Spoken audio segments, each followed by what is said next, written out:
Run చేద్దాం. ఏ value అనే ఒక వేరియబుల్ స్ట్రింగ్ టైప్ తీసుకొని 5 పెట్టాను. బి వాల్యూ అని ఇంకోటి తీసుకొని 10 పెట్టాను.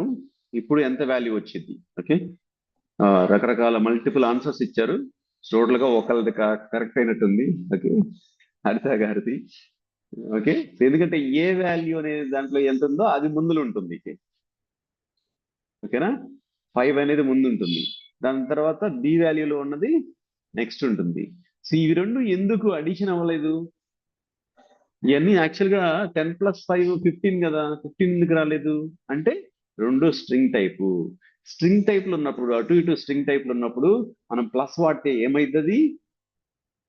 ఇక్కడ చూడండి, బాగా మీరు గమనించాల్సింది ఏంటంటే, మీరు గమనించాల్సింది ఆ యుఐ పాత్ అనేది ఎలా అర్థం చేసుకుంటుంది అనేది అర్థమైతే మనం దానికి అర్థమయ్యే విధంగా మనం కోడ్ రాసుకోవచ్చు. ప్లస్ అనే ఆపరేటర్ యూజ్ చేసినప్పుడు రెండు వైపులా స్ట్రింగ్స్ ఉంటే అది చేసే పని ఏంటంటే కన్కాటినేషన్. కన్కాటినేషన్ అంటే అతికించడం మాత్రమే. ఓకేనా, దాని లోపల ఆ డబుల్ కోట్స్ లో లేకపోతే ఆ వేరియబుల్లో నంబర్ ఉందా లేదా ఏమీ దానికి సంబంధం లేదు. ఓకే, దాని టైప్ ని బట్టి. సపోజ్ ఇట్లానే ఉంచి నేనేం చేస్తున్నానంటే ఇంటి పెట్టాను, ఇక్కడ డబుల్ కోట్స్ తీసేసి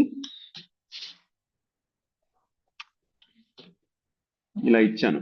సేమ్ కోడ్ ఏం చేంజ్ చేయలేదు. Plus a value plus b వాల్యూవే, just data types string to integer ఇచ్చాను.